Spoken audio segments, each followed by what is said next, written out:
2020 Planning and Zoning Board meeting. And I would like you all to join me in standing and saying the Pledge of Allegiance. I pledge allegiance to the flag of the United States of America and to the republic for which it stands, one nation, under God, indivisible, with liberty and justice for all. Thank you. I would like to introduce our board members and our staff tonight. I would like to start with the people on the video screen, and I will start with Mary Fertig, who is vice chair. Hello. Say hello, Mary. Hello, thank you. Jackie Scott. Good evening. I'm Catherine Moss, chair. Coleman. Good evening. Brad. Good evening. I'm sorry, I'm not saying their full names. Coleman Pruitt, Brad Cohen. And then in City Commission chambers, we have John Barranco. Hello, everybody. We have William Rotella. Good evening. Jay Scheckman. Hello. And Michael Weymouth. He's So here. Michael, you'll let us know when Michael arrives. He's here. I am here, sorry. Oh, hi, Michael. Okay, and Ella Parker, who is the Urban Design and Planning Manager, is also present. Is that correct? That's correct, Chair. Hi, Ella. Would you like to introduce your staff tonight? Good evening, absolutely. Tonight from staff, we have Trisha Logan, Jim Hetzel, Yvonne Redding, Adam Schnell, and we'll also have Raj Verma, Tom Lawrence, and Igor Vasiliev from our Public Works Department to do the presentation you requested at the end of our agenda. Thank you. Great. And we also have with us Shari Wallen, Assistant City Attorney. Is that right? Yes, and Dwayne's here too. Hi, Dwayne. Hello. Dwayne Spence, another attorney joining us from the City Attorney's Office. And our recorder tonight is Bridget Chiappetta. Hi, Bridget. Hello. Okay, so that constitutes our board and our staff. So do I have a motion for the approval of the minutes from the October 21, 2020 meeting? So moved. Motion, Motion by Bill Rotella. Jackie, second by Bill. Thank you. Do we have any discussion on the minutes? I hear no discussion and I see no discussion. I have no hands raised. So all in favor of approving the minutes from the Wednesday, October 21, 2020 meeting, say aye. Aye. Aye. Aye. Any opposed, say nay. I heard no nays. Bridget, do you agree? Okay, so the minutes are approved. Thank you, Bridget. The minutes are approved unanimously. I also suggest that we have a quorum. Bridget, do you agree? Yes, Madam Chair, we do have a quorum. Okay.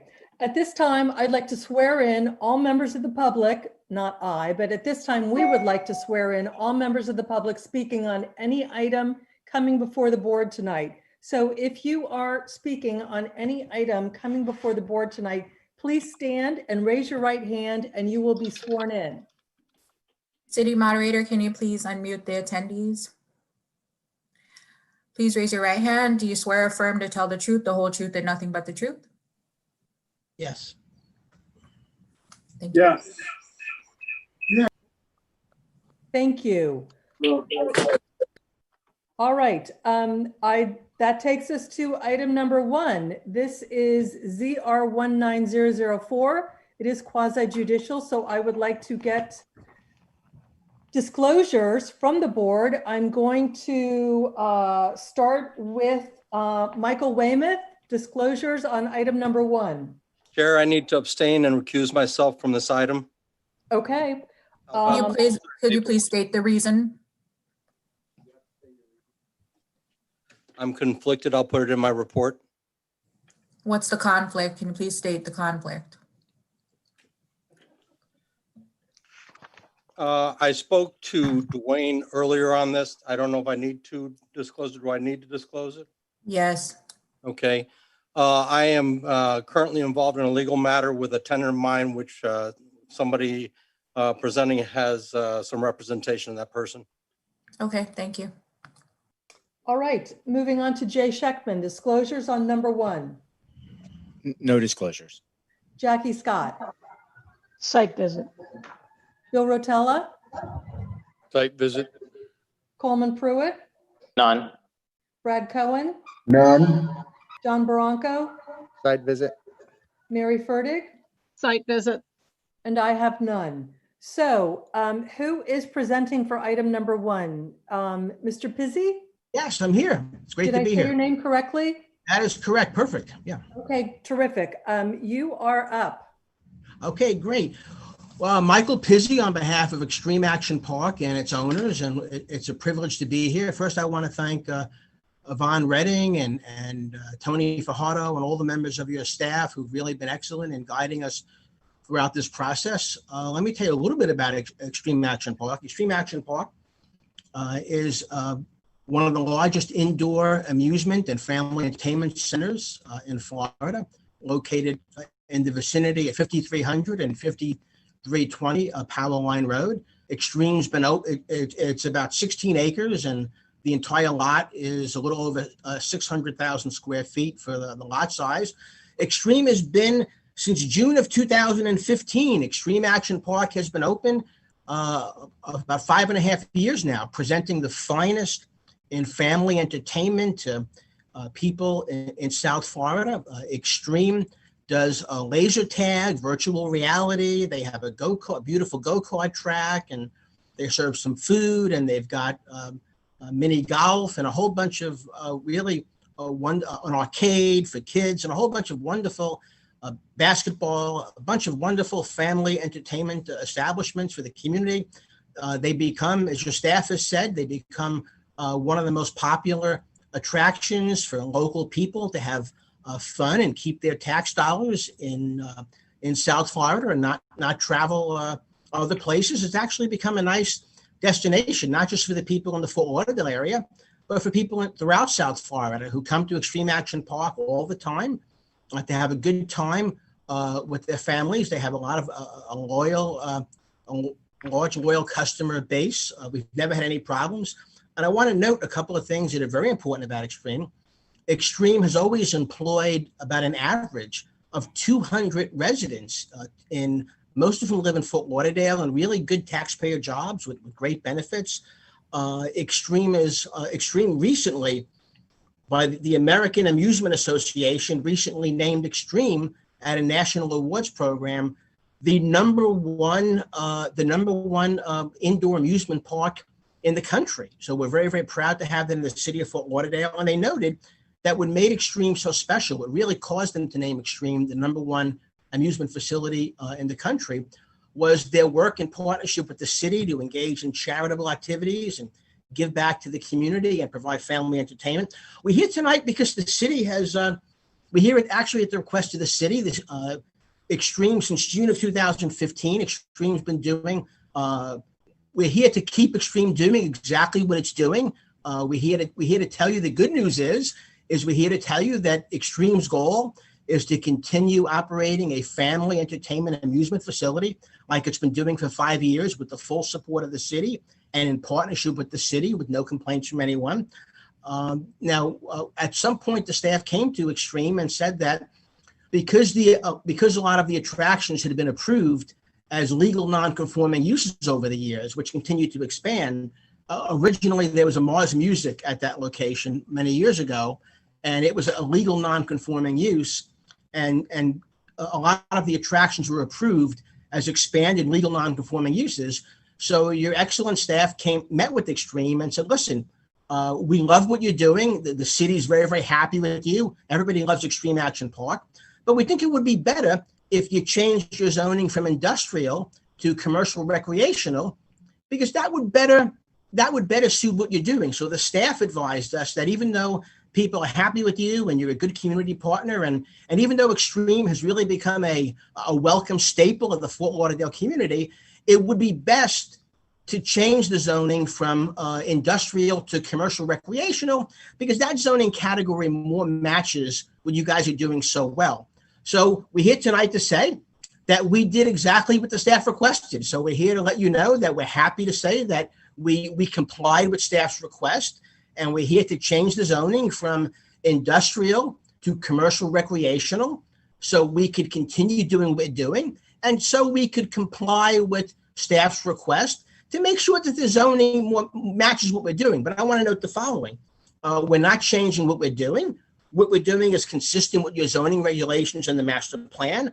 There's going to be according to your staff report, there's going to be no increase in water usage, no increase in traffic, no increase in no additional impact on the environment. So Ms. Redding's report, which we appreciate, states that there'll be no additional traffic impacts, no additional impacts on the water supply, that all we're doing is changing the zoning at your staff's request to match what we're doing.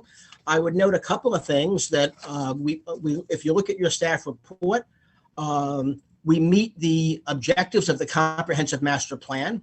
You know, commercial recreational, the whole reason you have commercial recreational is for arcades, parks, amusement facilities, and that's exactly what we're doing. So your comp plan says that commercial recreational is the right zoning category for recreational and amusement, bowling alleys, amusement type uses, laser tag, go-karts, mini golf.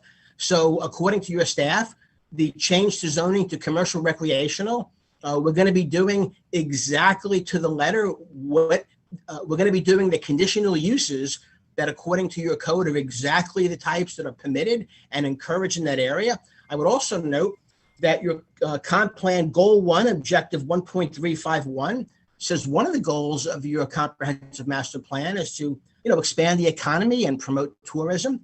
And Extreme and its owners and its staff are really, really proud that in employing 200 local residents, they've spent a ton of money. They've spent millions of dollars over the years promoting the city of Fort Lauderdale and promoting keeping the tourist dollars here and creating jobs and expanding your economy. When the COVID crisis ended, Extreme numbers have shot up by 30 and 40% right after the COVID-19 crisis ended. People were lining up. Your citizens could not wait to get back into Extreme because it's a very safe COVID facility. A couple of highlights from the staff report, which we agree with. I'm going to be brief, famous last words, but I'm going to try and stick to that. I just want to let you know that you have 15 minutes as a presenter. We have not met yet in this planning and zoning forum, so I wasn't sure if you were aware. Please. I am aware of that. I am aware of that, and I just want to indicate a couple of highlights here. Under section 47-24.4, the rezoning code, we meet the criteria according to your staff's report. We're consistent with the master plan. The master plan specifically allows for rezonings to commercial recreational in the industrial area if you go through a site plan approval, and we're doing that tonight. So we're consistent with the master plan. We're compatible with the surrounding areas, which is an industrial area bordering off 95. We have absolutely zero adverse impacts. The uses are actually less intense than some of the industrial uses that are permitted. According to page 3 of your staff report, under the adequacy criteria in 47.25.2, quote, the existing uses are not expected to generate any additional need for water or sanitary.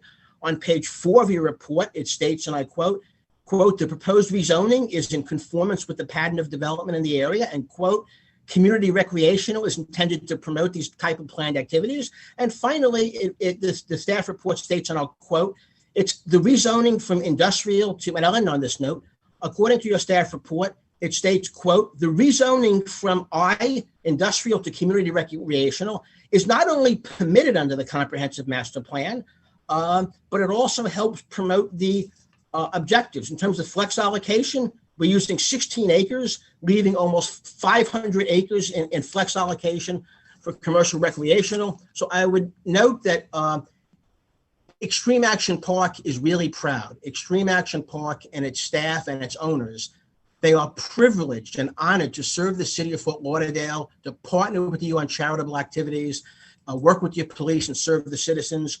This rezoning change was requested by your staff. We're doing exactly what your staff requested.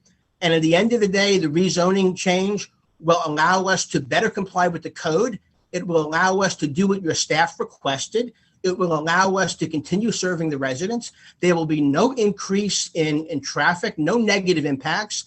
And contrary to that, the zone change is going to allow us to continue to promote the economy, continue to bring tourists to Fort Lauderdale, continue to create jobs, and continue the family entertainment that's really been a hallmark of Extreme. So we thank you very much for your support over the years. We're going to continue to partner with you.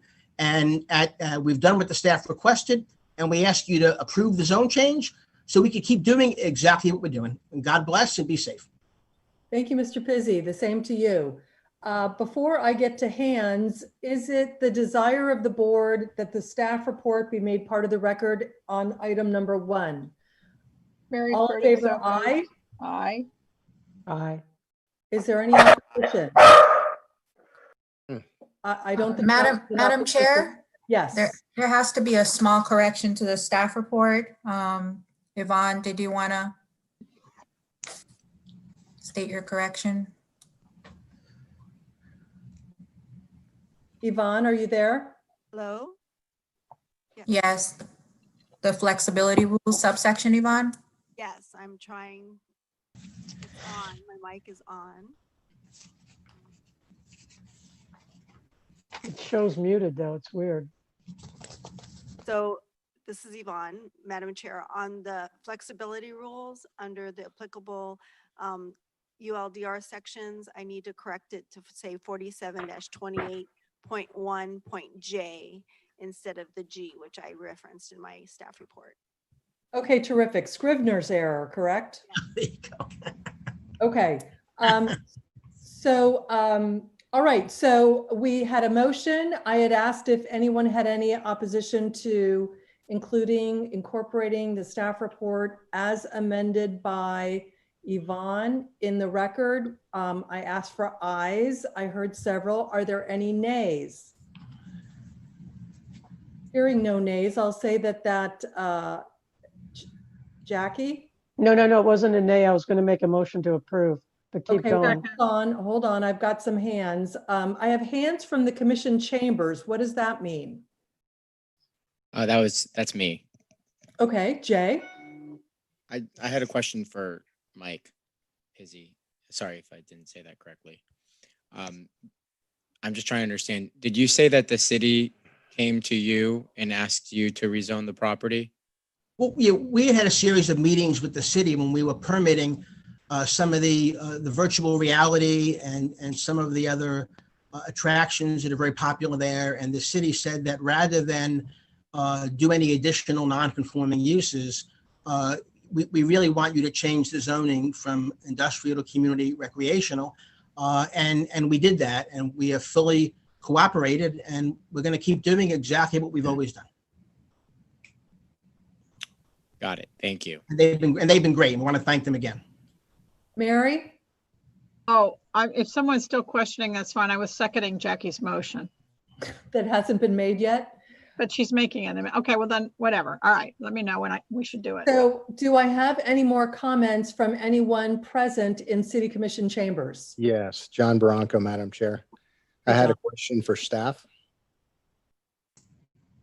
Go ahead. My question is, it's kind of hard to tell on the floor plans we were provided, but it appears that part of the floor plan is designated Extreme Amusement Center, and then there's another part that says existing, but it's not identified. The use there is the understanding that they're going to expand into the adjacent space.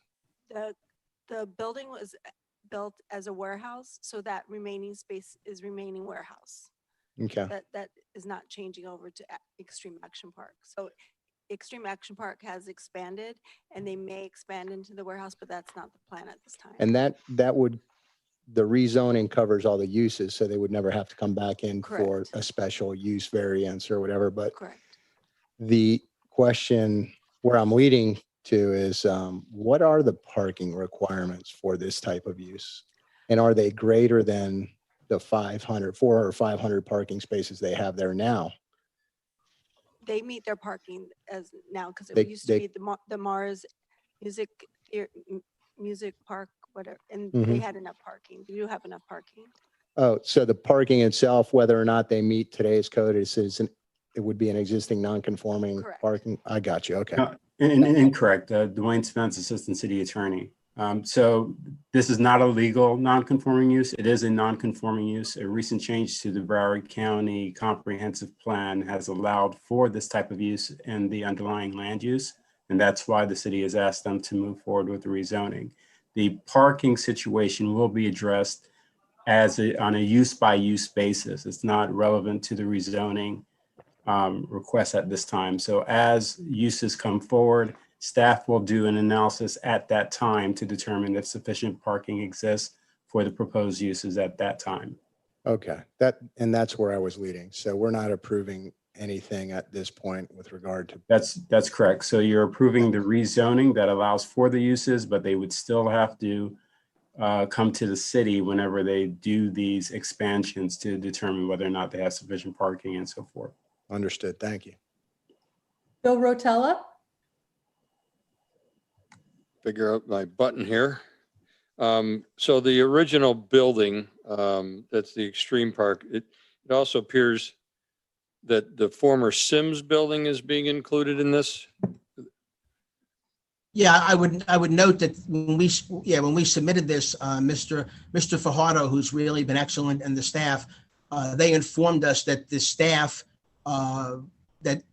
wanted us and required us to include the entire building and whatever outparcels were there. So I would note that when the staff actually came to us and said that, as the city attorney said, they said, we want you to change the zoning.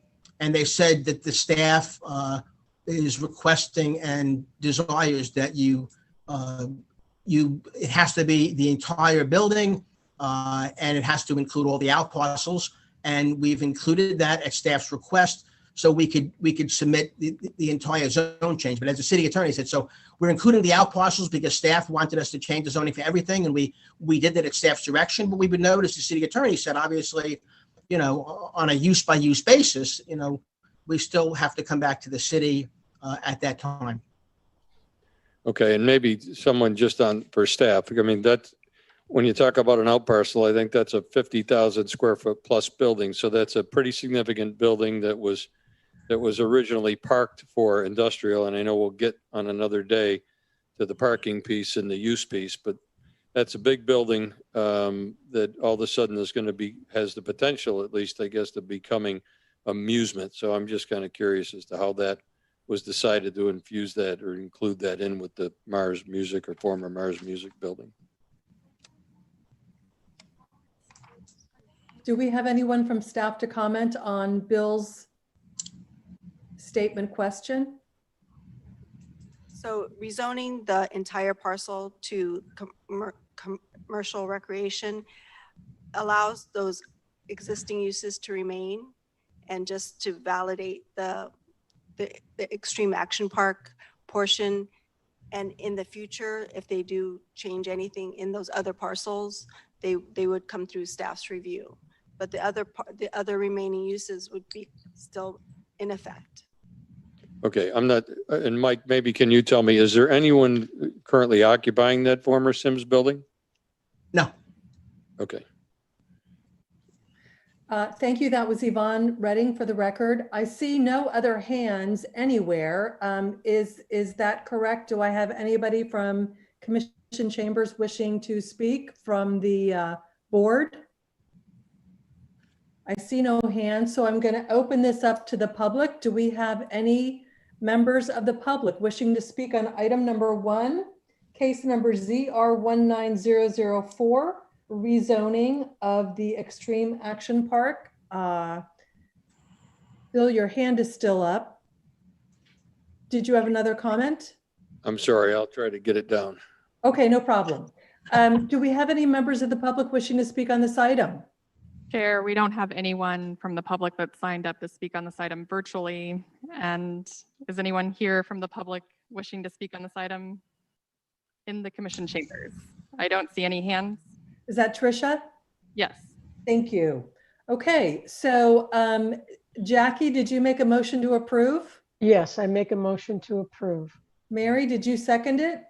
I did. All I right, second the motion. okay. Any discussion on the motion? I see no hands and I anywhere. So Bridget, we're ready. Hey, Mr. Pruitt, Yes. Mr. Rotella, Yes. Mr. Barranco, Yes. Mr. Scheckman, Yes. Ms. Scott, Yes. Mr. Cohen, Yes. Vice Chair Furtick, Yes. Chair Moss. Yes. Thank you. Item carries unanimously. Moving on to number 2. May I want to, on behalf of the owners and staff, I want to thank you, and I would ask for permission to depart. Yes, granted. Thank you, Mr. Pizzi. Thank you. God bless you. Be safe.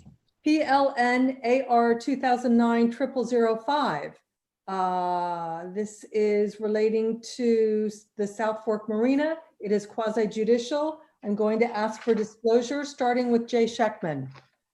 I spoke with applicant's attorney and did a site visit. Jackie Scott, I spoke with the applicant's attorney and did a site visit.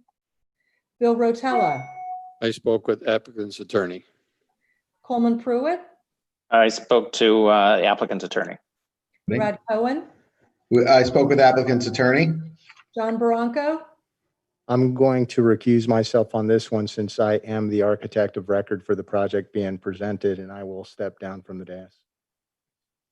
Mary Furtick, I spoke with Ms. Toothaker and visited the site. and I have no disclosures. We are ready on case. Disclosures as well. I'm sorry. For the record, I have no disclosures as well. I'm sorry, Michael. Thank you. I know you miss me desperately. All right, so case number 2, the presenter is?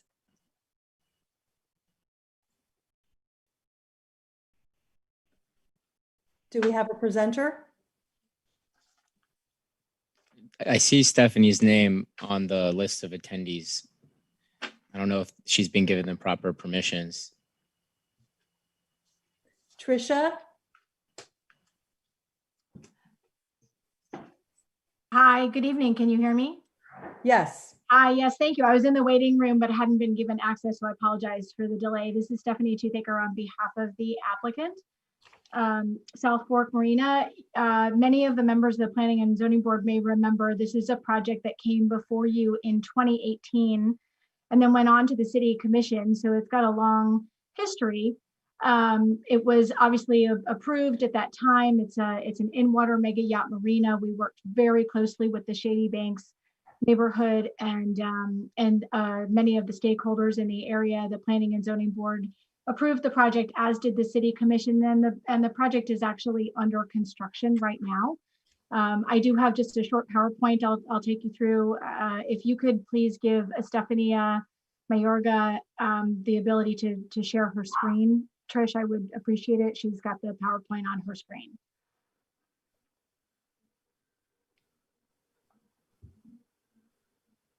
And I'll keep talking so we can just.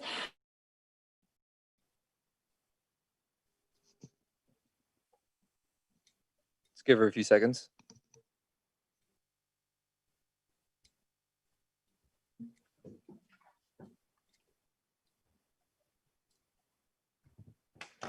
You. That was previously called, it's actually existed, this project, under many different names, but the name that it is traveling under right now it's known as South Fork Marina. And this just kind of takes you through, I don't need to read it, but it takes you through, there's a tremendous amount of history here, and we're very pleased to tell you that it's finally under construction, and we think we've worked very, very hard with the neighbors to ensure that this is a project that's respectful to the surrounding community. Next page. So we're just showing you here just a little bit before and after. In fact, what we did is we reclaimed some of the upland back into the water. We had rezoned some of that. Some of it was zoned single family, and we cleaned up that zoning, as I mentioned, in 2018 when we came through. So next slide.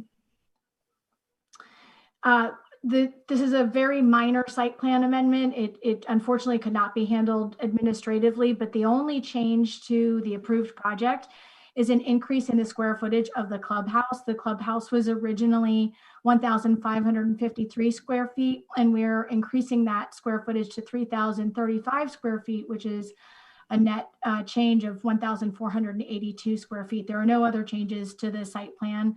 We just are improving the facilities that are associated with the clubhouse and with the overall site. Next slide. Again, don't need to go through all of these nitpicky details, but did want to share with you what's most important is that there have been multiple presentations to the community. This did go through DRC. It was presented to Shady Banks on October 18th and River Oaks Association on October 15th. The applicant did present as a courtesy to the Marine Advisory Board on November 14th, and that brings us to you this evening. And next slide. Again, we're just showing you before and after. As you can see, before it was a little bit smaller building. We've improved, I think, not only the size of the building, but we've improved the look of the building. You can see the modification that's before you seeking approval. On the next slide. And this is just entering from the neighborhood, just showing you some images. Again, what you're seeing now is all previously approved with the exception of the clubhouse. And that concludes my presentation, and I'm happy to answer any questions that you may have. All right, thank you. Is it the desire of the board to have the staff report included as part of the record? This is Yvonne Redding again. I do have another Scribner's error, sorry. I did state in the second line of the staff report of the project description that it was originally approved on November 15th, 2018. However, it was approved on November 20th, 2018. So I'd like to make that correction for the record. Thank you, Yvonne. I heard no, so I heard several ayes when it came to the question of including the staff report as part of the record. Are there any nays? I hear no nays. I see no hands raised, so that motion carries unanimously. I have no hands, so I'm going to go to the public hearing. Do we have any members of the public wishing to speak on item number 2, PLN AR 2009-0005? Are there any members of the public wishing to speak on this item? Tricia, do we have anyone signed up? Chair, we don't have anyone signed up to speak on this item virtually, and I don't believe we have anyone present in the commission chambers here to speak on this item either. Okay, I am closing the public hearing, and I do have a hand raised by Mary Ferdig. Move to approve. Is there a Can you hear me? second? Yes. Yes, I heard you, Mayor. Is there a second? Second. I'll second.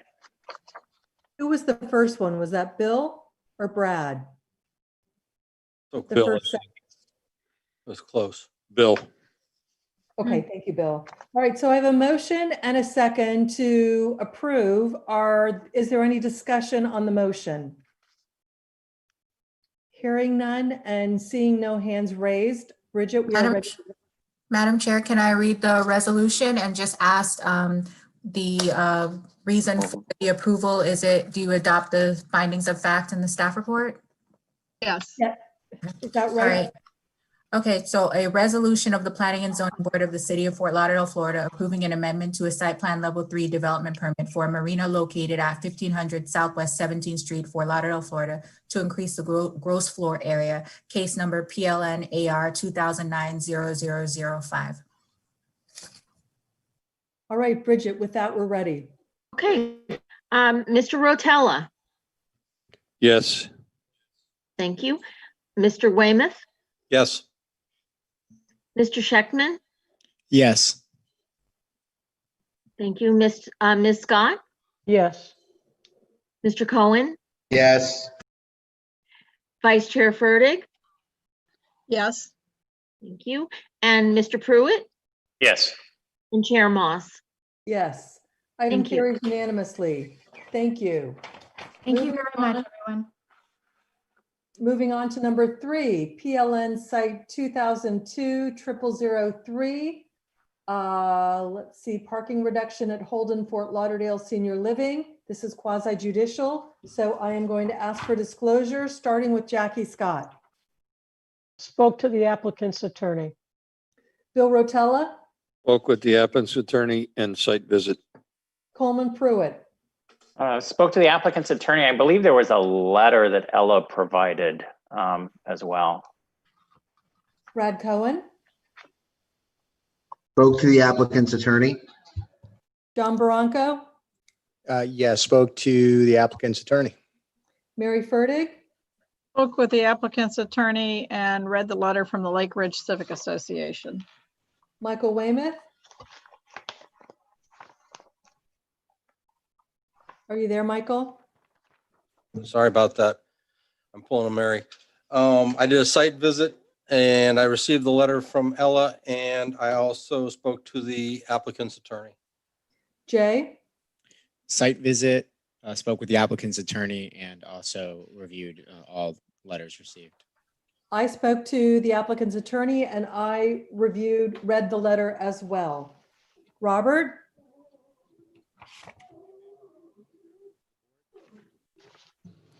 Good evening, Chair, members of the board. Okay, well, this is an exciting new process, so hopefully you can all see me, and I'll begin to share my screen if I can. Yeah, I think that'll work. I think that's, oh, okay. Getting some help here. All right, thank you very much. Robert Locker on behalf of the applicant. I'm joined here this evening by Robert Halls, one of the principals with this development. As your staff report indicates, it's located at 1290 North Federal Highway. On the graphic that you see before you is the area outlined in yellow. It is just to the east of the Middle River, which is the water that's on the right side of the picture. North Federal Highway is on the west side of the property, and it's just south of 13th Street. I can go to the next slide. A little bit more of a close-up. The property is, no, it's not working.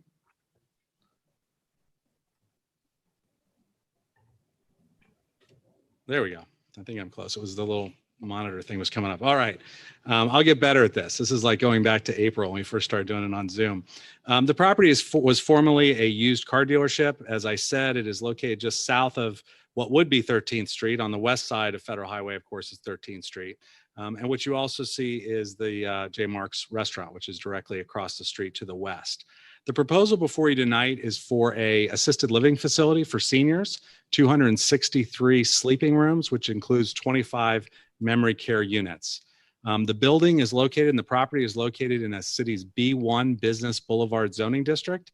That's a zoning district that allows these uses. It comes under the umbrella of social service residential facility, which is one of the reasons we're in front of you, as well as use on a waterway and the parking ratio that we're going for.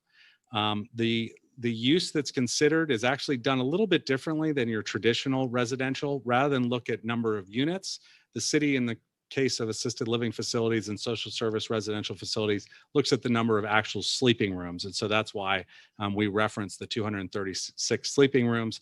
It's still, when you convert those sleeping rooms to units, it's still less than the 50 units per acre that's permitted under your zoning code for this site.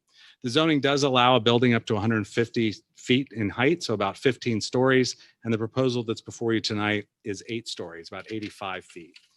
A couple things right away I do want to describe that are part of the SSRF requirement and assisted living facility. One of which is the code does require about 9,400 square feet of living, dining, and recreation area. This project far exceeds that at over 21,000 square feet. In addition, outdoor space and recreation area required by code is about 7,000 square feet. We're more than triple that at about 24,000 square feet. To walk you through the site plan and around the site plan, then I'll show elevations of the building itself. On the left side of the screen, which is along Federal Highway, there's an outdoor plaza, a main lobby at the main corner. One of the items that we have worked with staff that has changed from when the project was initially presented to what you see before you tonight is Jim Hetzel and his staff required, or requested rather, that we really emphasize that front corner to give it more of a storefront retail appearance, even though it's not retail. But we did that by including glass and active uses all the way along Federal Highway, as well as making it double height. And I'll show that in the elevations. But in addition to the lobby that's at the northeast corner, we also have a community room, a meeting room space, as well as a salon along Federal Highway. Those are all amenities for the building itself, but they give that appearance along Federal. As you come a little bit deeper, so going from the left to the right on this screen, you see an auto courtyard, which is included within the project, gets all the traffic off that essential drive, which we share with the retail auto dealer to the north, brings cars into the site where there's a porte cochere, valet. All the parking is underneath on the first floor of the building, and it is all valet parking. As you come around to these, or as actually, if you go up a floor, the second floor of the building, which you see on the south side, which is kind of the bottom of the screen, and then around on the east side is the amenity deck that includes outdoor shade areas, covered areas, pool areas, a fire pit, outdoor dining, other amenities to serve the residents of the units. And then on the Middle River side, where we used to just kind of have a wall with parking, again, staff worked with us to require that we put an active use there, which included an outdoor seating area, a raised platform with dining potential and outdoor seating and covered seating, and a glass approach to that, which I'll show when you see the actual renderings, to really activate that side of the building, as well as include a boardwalk along the Middle River on the east side of the building. Walk you around the building a little bit. This is a view if you're looking to the southeast. What you see at the bottom right-hand, whoops, lost that. Don't know where it went. Did you all lose my screen? Okay, I just don't see it. We have your screen. Okay, so how do I get my screen? Well, I'll look at it from you guys, but I may need your help.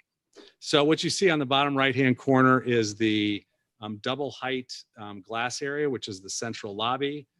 As you come around, here we go. There we go. As you come around a little bit further to the left where you see the porte cochere, that's the central entranceway, the driveway.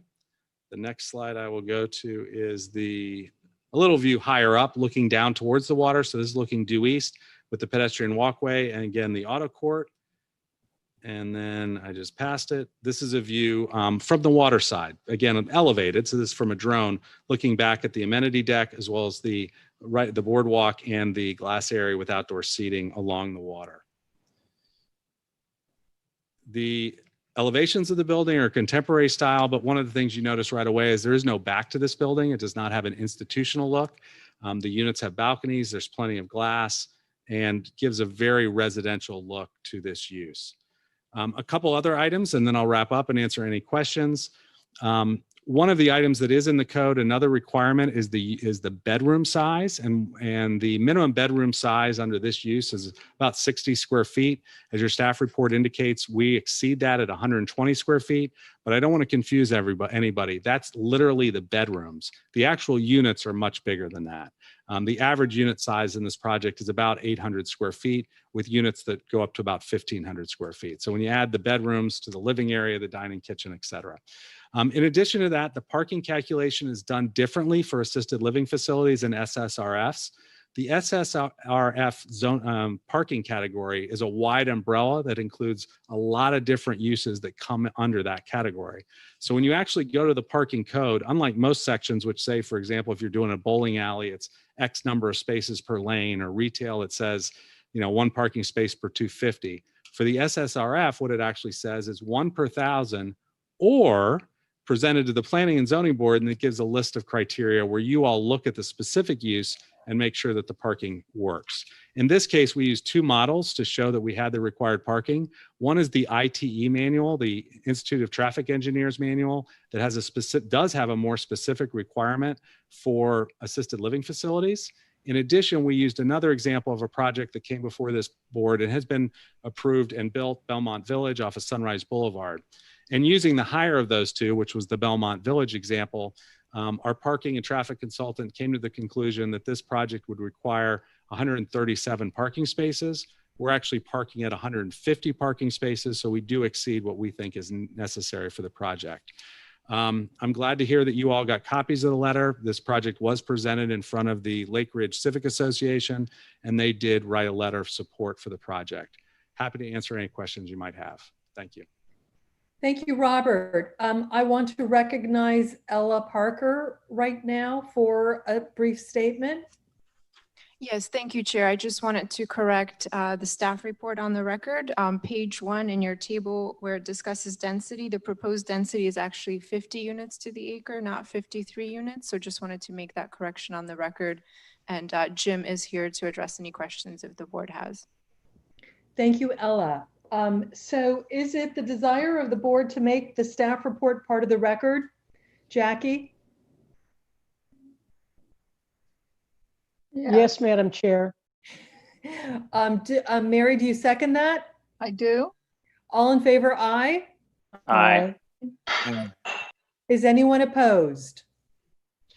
I hear no nays and I see no nays or hands. So we will incorporate the staff report as part of the record. I also have no hands at this time, so I'm going to open this matter up to the public hearing. Do we have any members of the public wishing to speak on case number V19-008? Any members of the public wishing to speak on item number 4? Chair, we do not have anyone that's signed up virtually to speak on this item, and there's no members of the public present in the commission chambers wishing to speak either.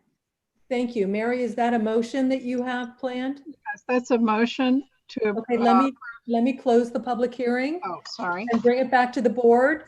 I have no hands raised on the part of the board except Mary. So back to you, Mary. Oh, wait, Michael Bridget. Weymouth has his hand raised. I'm sorry. I'm sorry, Michael. Hi, I see Michael. that. Yes, Michael. Robert, while it's not reflected on the plan, is there any intention to activate the waterfront at any point in the future? Yes, so we have included outdoor seating and an amenity area there actually at the request of city staff. So from that perspective, it will be activated. We will also be coming back to put in some docks. We will not be leasing dock space to our residents, but we do want the opportunity of people to arrive, maybe visitors come by boat, and also have, to the extent you can get under the bridge, boats come up and take residents out for excursions. But there won't be any transient docking long-term for people other than occupants of the building? That's correct, yeah. Bridget? I wanted to comment that you referenced item number 4, V190008, but we're actually on item number 3. Thank you, Bridget. You're welcome. That was a good one. All right, so with regards to item number 3, PLN site 200020003, I just want to confirm that there are no members of the public wishing to speak on this item. And I see none. So back to Mary. Yes, I move to approve a resolution of the Planning and Zoning Board of the City of Fort Lauderdale approving a conditional use permit for a level 4 social service residential facility known as Holden Fort Lauderdale Senior Living, and the rest of the resolution. And adopt findings. And do you approve the staff conditions, the 4 conditions in the staff report? Yes. Is there a second? Second. I do. Wave. Who was the second? I'm sorry. Mike Weymouth. Thank you, Mike. Wait. Bridget, any discussion on the motion? Robert Lockery is wants to say something. It's panicked. Yes, Robert. I apologize, and I'm going to look to Jim. Jim, one item that may have been corrected, I'm not sure, but it just hit me when we said conditions, so I apologize for not bringing this up, and thank you for giving me that just a moment. Jim, there was one condition which was tied to final DRC for the valet parking agreement, and I think staff agreed that that should be changed to prior to building permit submittal. So I just, if it's possible, there's the condition that requires that we enter into a valet parking agreement. I think the way it was written in the staff report was prior to final DRC. We'd request that that be prior to building permit submittal. So Staff concurs with that. Chair, this is Ella. I can read the condition as it's stated in the staff report right now, and I think it's okay. So Robert, let me read it out to you. Prior to final DRC, by the way, this is condition number 2. Prior to final DRC, the applicant shall execute a valet parking agreement, record the agreement at its own expense in Broward County Public Records, and provide a copy of the recorded agreement to the Department of Sustainable Development. And what we would request is rather than prior to final DRC, it be prior to building permit, to submittal of building permit. Okay, and staff is okay with that change if Okay. And the maker of the Mary, are you motion okay is. with that? Yep. Yes. Thank And Michael, our second, also okay? Yes. All right, Bridget, we're ready to go. Okay. Mr. Bronco, Yes. Mr. Weymouth, Yes. Mr. Scheckman, Yes. Ms. Scott, Yes. Mr. Cohen, Yes. Vice Chair Furtick, Yes. Mr. Pruitt, Yes. Mr. Rotella, Yes. Chair Moss. Yes. Okay, thank you. Thank you. Item carries unanimously. Moving on to number 4, V19008, Holman Automotive. It is quasi judicial. I'd like to start with disclosures. Bill Rotella, None. Coleman Pruitt, None. Brad Cohen, None. Jaxie. None. Sorry, my son was yelling at me. None. John Bronco, None. Mary Furtick, Site visit. Michael Weymouth, Site visit. Jay Scheckman, None. Jackie Scott, None. and I have none. Ms. Gray, are you with us? Yes, It is yours. thank you. Just click. I'm just getting a little instruction here on the computer. Thank you.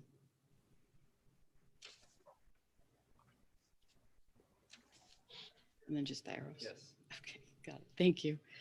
Good evening. My name is Dina Gray. I'm land use attorney here on behalf of the applicant. I am joined here tonight by Bob Bamonte. He's owner representative for Holman Automotive, and also Joaquin Vargas, traffic engineer. So I have a brief PowerPoint presentation for you. This first slide is an aerial location map. If I could draw your attention to the yellow rectangle, that is the area that we're requesting to vacate. It's a portion of Northeast 8th Street. So let's see. Now to the north, you see Sunrise Boulevard. To the west is Progresso. To the south is Sistrunk. And then also to the west is North Andrews Avenue. Now this next slide is a little bit closer up, so you could see it a little bit better. And this area of the of Northeast 8th Street has been fenced off since 1987. So it's been closed off on both ends for over 30 years. So it's been closed off with a fence, and what has been this area has been utilized for is for car storage and overflow inventory for the dealership. Okay, now this slide I'll just spend a little bit more time on. Gives you a really good view of the existing conditions, and as I was stating, this is for there is an encroachment agreement between the city and the dealership for parking purposes. So this is where their overflow parking and overflow inventory is located. So we believe that we meet the criteria of the ULDR sections 47-24.6 and section 4725.2, the adequacy requirements to vacate this portion of Northeast 8th Street. For several reasons. One is, very importantly, this has been closed off for over 30 years. So it hasn't served a public purpose in a significant amount of time. So it won't change any traffic patterns. It will be the same. It's really essentially asking for a status quo. Although we will be dedicating back an easement which will be for to the city for utilities, for pedestrian access, and also for emergency vehicles. So that would actually be providing a public purpose. One very important note that I wanted to make here is that there has been safety concerns that have been pointed out in terms of opening that intersection, or if it were to be reopened is that the ITE standards for intersecting angles is about 70 or 75 degrees. And the intersecting angles here for Northeast 8th Street and Progresso Drive is about 45, 50 degrees. And Joaquin Vargas, who is a traffic engineer, can speak much more intelligently about the intersecting angles as well as the safety concern if this was to be reopened. So if you have any questions, he's here tonight. So this just gives you a visual of the fence on looking east, and then the fence looking west. So this is just both ends that are closed off. Now this next slide, in your backup, there's several letters of objection. We also have obtained several letters in support. So we had two public participation meetings that were earlier in the year, which were pre-COVID. So at that time, we had a promising site plan that was in conceptual stages, but moving forward nicely. But because of COVID, that site plan has been pulled off the table. However, we want to still move forward with the vacation request because for a couple of reasons, is that in order to attract a new project, it would need to be vacated. And if you look at the southern parcel, which is that triangular parcel, it's undevelopable in its current state. It wouldn't be able to develop it and meet the criteria of the ULDR. So you really need both lots in order to create a development site. And the next slide, we have here are our letters of support. I'm not sure if they made it into your backup. I had submitted them a little bit on the late side. So we have letter of support here. And then also another one, BH3 management, Moody. And I can't really read it because of the screen here. So I'll just keep on going through. Another letter of support. And here, and then we did receive two more letters of support, which I could submit to you, but we received them very late, like maybe an hour or so before it came here. So that definitely would not be in your backup. And that's it. Here to answer any of your questions. It's really the end of our presentation. Thank you. So this is quasi judicial, and did I do disclosures already? Yeah, you did disclosures, I think. Thank I'm you, pretty Brian. sure. Okay, so I don't have any hands raised, so I'm going to open the public hearing and ask if there are any members of the public wishing to speak on V19008. Do we have any members of the public wishing to speak on this item? Chair, we have 4 members of the public who've signed up to speak on this item. The first person is John Phillips, and I believe he's been moved to a panelist, or he will be moved to a panelist shortly. Mr. Phillips, let us know when you're here.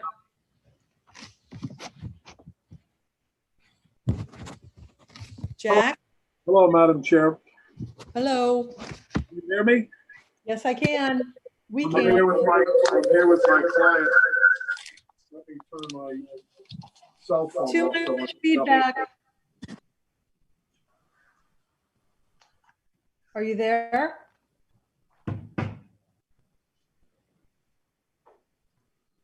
Jack?